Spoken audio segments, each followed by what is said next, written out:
RheumMates podcast. This is a podcast about rheumatology, and it stars me, Jack, and my friend Mike, and we try to make sense of the complicated world of rheumatology and musculoskeletal practice.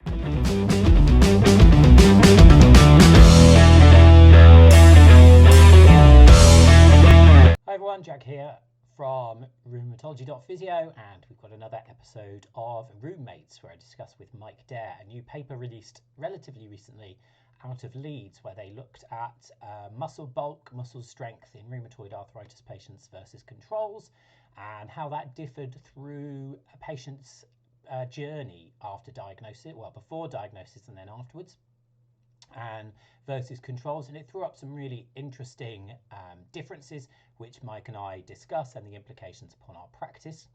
So I hope you enjoy our chat. We really enjoyed it. We're hoping to try and get these in more frequently, but life keeps getting in the way, as well as other projects. If you do enjoy our podcast, then please do head to my website, and you can see all sorts of other resources that I might make there, including my blog and also my shop. And I don't normally ask this, but if you would consider going to the shop and buying some resources from there, it will, one, help you with your clinical reasoning and your rheumatology knowledge, but it also helps myself to keep making these resources and putting some of this stuff up for free.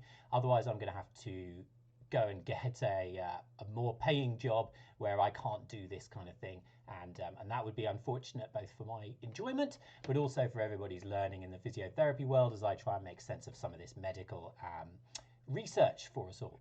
So please do consider that. So my website is rheumatology.physio, and if you just put a /shop on that, then that'll get you straight to the shop. You can have a look there. Obviously, please do consider having a little purchase from there. We've got booklets and a new ebook for you to have a look at. So I'll leave you in peace and get on with the show, and hopefully you enjoy it.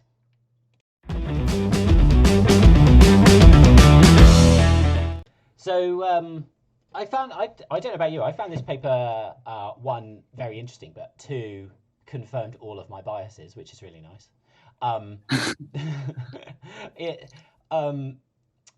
I think it's something that I have wondered about and understood to probably be the case for a long time, that rheumatoid arthritis patients lose muscle bulk.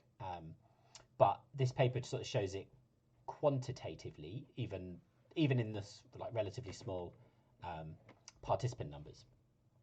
But was it something that you sort of thought was the case before, or is this I don't believe this is new to you?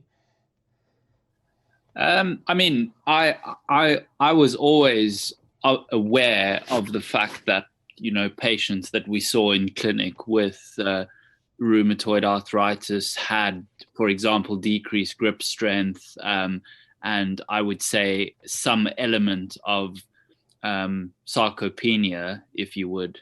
But I mean, the paper was really insightful for me in the sense that I wouldn't have expected such major changes of kind of fatty infiltration and sarcopenia to be happening in the thigh muscles and the hamstrings, because we always seem to, expect rheumatoid to have more manifestations, particularly in early disease in the hands and feet. So it was really interesting to me that there were such changes in muscle bulk and fatty infiltration in the muscles of the thigh and hamstring. I found that really fascinating. Yeah, I remember I went on a course, I can't even remember when it was now, like 2012, 2013, and they had a guy there who was he was a nutritionist, and he was talking about fatty infiltrate in proximal muscle bulk then, and they were talking about treating that with protein supplementation. So I had wondered about that in the past, but this is certainly the first time I've seen it in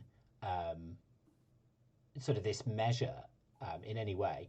And I think that struck me, and we've been talking a lot, me and you, on, well, this podcast a bit, but on Twitter quite a good chunk, about sort of systemic inflammation and the changes. And we talk about a lot about that with obesity, but also with the inflammatory conditions, and how the inflammation doesn't just stay sort of where it is. Like you said, rheumatoid arthritis inflammation doesn't just stay in the hands and feet; it goes all over the place, and that's where we get like the increased cardiovascular disease problems, but also clearly this change in muscle bulk as well. And I think what really struck me was how fast it happens.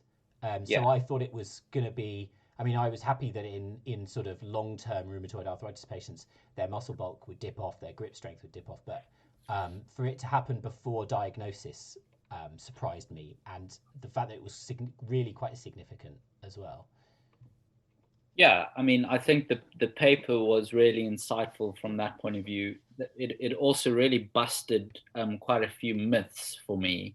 One of the major ones is, I always had the conception that a lot of the kind of myopathy or sarcopenia in our rheumatoid patients was steroid induced.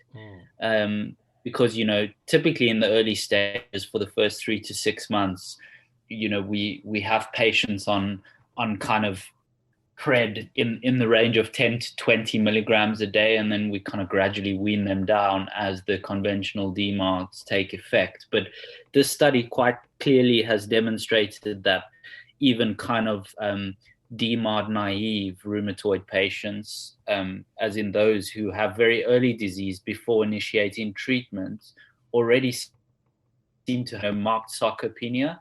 So that was really interesting for me, and I think it just further cements this conception, as you said, Jack, that there is definitely a kind of catabolic effect that inflammation has on muscle mass. And I mean, we see in many patients how I like to refer it to adiposity. I'm not sure if that's even like a medical accepted word, but we see it in a lot of patients that the more adipose tissue people carry, the more aggressive their inflammatory disease is. And I think the biggest example of that we can see is in our psoriatic arthritis patients who tend to be, a bit overweight, and they do tend to have a high kind of adiposity, if you would, as part of the kind of spectrum of the condition. But we tend to find that the more kind of fatty tissue patients have, the more aggressive their disease is. So there's definitely a link there, I think. Yeah, for sure. I remember reading a psoriatic arthritis paper about demographics, and they, on average, are more overweight than rheumatoid arthritis patients, and rheumatoid arthritis patients are more overweight than sort of controls. So I would agree with you on that psoriatic arthritis point. That was one of the questions I was going to ask you, actually, about whether we would extrapolate this to other inflammatory conditions. I have no reason why we wouldn't. But I thought, while we're just quickly talking about the sort of the results of the study, I thought the other interesting thing was that the muscle bulk, muscle volume, and strength didn't return to the same as the controls, even when they were in clinical remission. So once their rheumatoid arthritis had been sort of reduced significantly down, those patients didn't return to the same levels of strength and volume that the controls did, and I found that slightly surprising as well. I thought they would have returned, because we're obviously thinking, if their rheumatoid arthritis is well controlled, then they should be back to normal function. But clearly they're not quite back to control function. Yeah, and I mean, I think that kind of result or conclusion makes sense to me, because even in our rheumatoid patients that have really good disease control and DAS scores, less than 2 points, we would kind of quantify them as being in remission. We know that those patients have a higher cardiovascular risk, despite being in remission, than healthy controls. So I guess what the findings kind of illustrated to me is that even if rheumatoid is well controlled, as in they're in remission and their kind of therapy is maintaining a very low DAS, there is still an element of inflammation circulating, isn't there? And maybe that could kind of explain the ongoing loss of muscle mass despite really good disease control. Yeah, I agree, and I think if we could extrapolate that to the pre-diagnosed as well, because I've read things about there sort of being a pre-clinical phase, so people will have an elevated level of inflammation but no joint symptoms, so they could be having this increased inflammation and their muscle bulk being affected before they get the hand pain, hand stiffness, swelling, that kind of thing. So I wonder if some of that's at play. Um, as well, that they've had this sort of lower grade inflammation affecting them, and then as they generate the symptoms, then they go to get diagnosed and they've already had muscle bulk changes. Yeah, I mean, I think the results are kind of transferable to many of the rheumatic conditions we see. I mean, we know in, for example, the spondyloarthropathy patients is that patients with higher BMI, the AXPAR patients with high BMI, they tend to have much worse symptoms, don't they? Yeah. And they seem to have more aggressive disease. So I think there definitely is a link, between kind of aggression, let's say, or disease activity, and I guess overall level of conditioning and fatty tissue, I guess is the right word to use. And I think that concept has been pretty well studied and proven in osteoarthritis as well, hasn't it? Yeah, for sure. Yeah, definitely. And I think I'm sure you'd be the same. I'd be really interested to see them redo this study in axial spondyloarthritis patients or similar, or like or a psoriatic arthritis patient, and see if they do get the same degree of difference, or whether it's closer, whether there's a special ingredient in rheumatoid arthritis that makes that muscle loss worse, or whether the other patients are the same. Because I think there could be some demographic differences. Like, I know in this study, I haven't got the numbers in front of me, but there were mostly women in this study, whereas if we had an axial spondyloarthritis study, you'd assume there'd probably be a bit more men in there. So I wonder whether that would bring up any slight differences, or whether it was purely down to the fact that they had a disease versus not disease. Yeah, I would imagine so. And, I wonder if the predominantly kind of axial manifestations and enthesial manifestations of AXPAR would have a different sarcopenic effect as opposed to the kind of peripheral synovial disease activity that we see in rheumatoid. But I mean, I guess that's a study, for future kind of study, really, I guess. Yeah, we both follow Dr. Tan on Twitter, don't we? So we'll have to tweet her and say, can you redo this in a slightly different cohort and get back to us Yeah. when you've done it. Yeah, I mean, from your point of view, do you think probably it might change your practice to a degree? Do you think this will change your practice at all? I mean, I've just written a blog which I put out last week where it changed my practice a little bit and what I suggest people do. But I wonder if it would change your practice at all with regards to referring people for strengthening programs or dietary supplementation earlier or in general. Yeah, so I mean, I think the study emphasized two things for me really. The first was that the results clearly demonstrated that the kind of sarcopenic or fatty infiltration was less for patients in clinical remission with rheumatoid, even though they still had fatty infiltration and sarcopenia. The kind of effect of that was less for patients in clinical remission. So it really emphasizes the whole concept of early inflammatory arthritis and the whole push from the NHS and BSR to get patients on treatment and get them into remission quickly. And I think also through a lot of Dr. Island's work is we know that exercise has a massive anti-inflammatory effect as well, doesn't it? That's also a well-proven fact is it decreases levels of inflammatory cytokines, it decreases adiposity, it improves circulation in your muscles. So it has a massive beneficial effect. So I mean, I think as a physiotherapy or a medical fraternity, we really need to bust this myth that rheumatoid patients shouldn't be, doing heavy resistance exercises or, very challenging aerobic exercises, running marathons, and so forth, because I think these kind of things really are beneficial for these patients. We're going to promote muscle mass, we're going to maintain function, and we're going to decrease levels of inflammation. So it's definitely going to, I'm going to have a much stronger emphasis on really encouraging my patients to get active and challenge themselves functionally with exercise. Yeah, I think I mean, I totally agree. That's what my blog says. I think, I mean, I usually am really strong on advising people to up their activity levels if possible, and this only adds weight to that, really. You've said adiposity about 30 times in this podcast, so I just Googled it for you. Right. And the top definition on Google says adiposity, a condition of being severely overweight or obese. So, Right.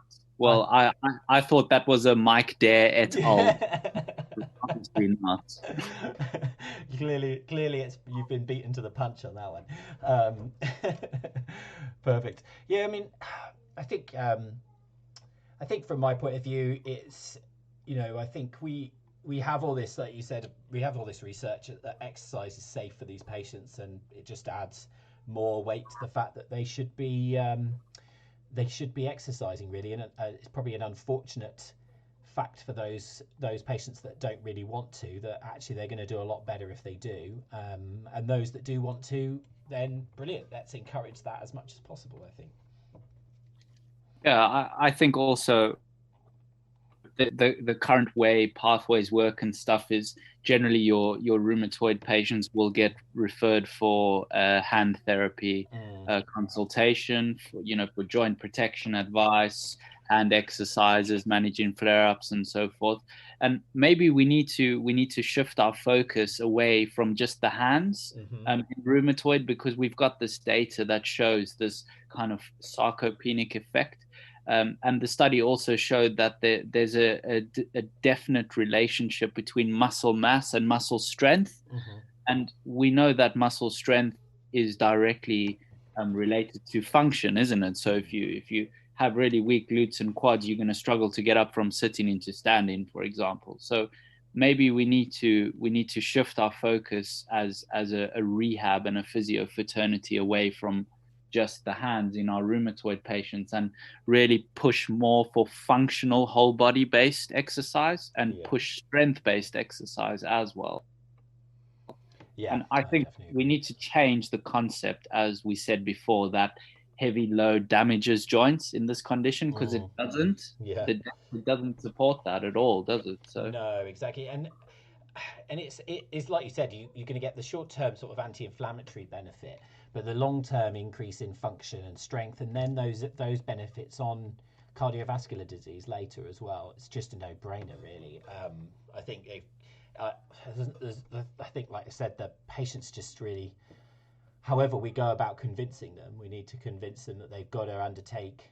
It doesn't have to be a formal exercise program in the gym of lifting weights, but it's got to be a challenging exercise program of some kind where they push their muscle and cardiovascular systems to adaptive change, really. And I think that's the message that we keep getting through from these studies.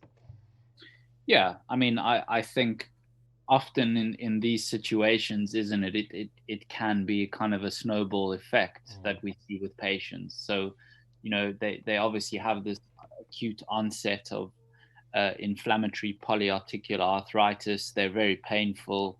They have high levels of anxiety and all of these kind of things. And I guess staying active becomes kind of the least of your priorities, and probably once they get into moderate disease activity or into remission, it's really not something that's encouraged for them to return to. So that's probably something that we really need to push in our clinics with our patients, and probably something that, on social media, on kind of NHS education, platforms, from the National Rheumatoid Arthritis Society. We really need to push the fact that exercise is safe for rheumatoid patients, and any exercise is good. High load, low load, endurance, strength, whatever it is that patients enjoy, anything is going to be good to prevent the sarcopenic effect, really. Yeah, perfect. And as you say, I think it needs to be from the minute that people are suspected of having rheumatoid arthritis. That needs to be the message that's pushed along, isn't it? That the more you can keep active, the better, really, even right at that beginning stage. Yeah, that's exactly it. That's exactly it. Cool. Perfect. Well, I think we definitely need to point towards Dr. Aylin. We've both been following her tweets recently, haven't we? And the rest of the authors on this paper. I forget quite where this paper's out of. Is it Leeds or is it? Yeah. So I had the pleasure of meeting some of the authors when I went on the axial spondyloarthritis fellowship at Leeds Uni. So I had the pleasure of meeting Dr. Aylan Tan and Professor Paul Emery, I believe it is. And I mean, what a wealth of knowledge. And they very pro healthy lifestyle, exercise, and besides the drugs, just doing all we can from a non-pharmacotherapy point of view in managing these conditions. And I really like the bias that they have, and some of the studies coming out which really prove the value of exercise in terms of its anti-inflammatory effect and many other beneficial effects. So it's a big thumbs up to the team up there and to Leeds. I really like the work that they're doing. Yeah, and it's very useful for physios, I think, because it really just cements the fact that we can make a massive difference in these patients. Yeah, that's what I was going to say. I'm glad they keep publishing papers that agree with my position, so I don't have to change my slides for when I teach and that kind of thing. So if they could keep that up, that'd be ideal. There'll be a paper soon where it'll be like, you shouldn't do exercise in a specific cohort of people. I'll have to change all my slides, but until that day happens, we can keep pushing the agenda that we do. Perfect. Well, I think that brings us up to about 25 minutes of audio here, Mike. So that was a great chat. I'm glad we talked about this one. We'll have to try and do these more often, but we're both busy, aren't we? And I definitely think we should try and get some guests on to speak to us as well, and we'll try and learn a bit more. Dr. Aylin would be great to come on. Whoever we can find. I think she'll be quite keen to come and chat. I mean, she seems to be really pro physio's involvement in a wide spectrum of rheumatic diseases. I think because she, in her research, has really shown how valuable exercise can be. So I think if we approached her for the opportunity to chat to a very wide physiotherapy audience, I think she'd be quite open to that. Yes, I agree. Yeah, talking of that, I think we when I added the YouTube and podcast listens together, we just ticked over 1,000 for our couple of podcasts that we've done so far. So we're not doing too badly on that front. Yeah, we're getting some reach. Yeah, that's good. Perfect. All right, well, I'm going to let you get on with your evening, Mike, and I will speak to you again soon about some more rheumatology stuff because it's fun. Cool, Jack. That's great. Thank you very much. All right, buddy. Have a good rest of the evening. Cheers. Bye. Bye.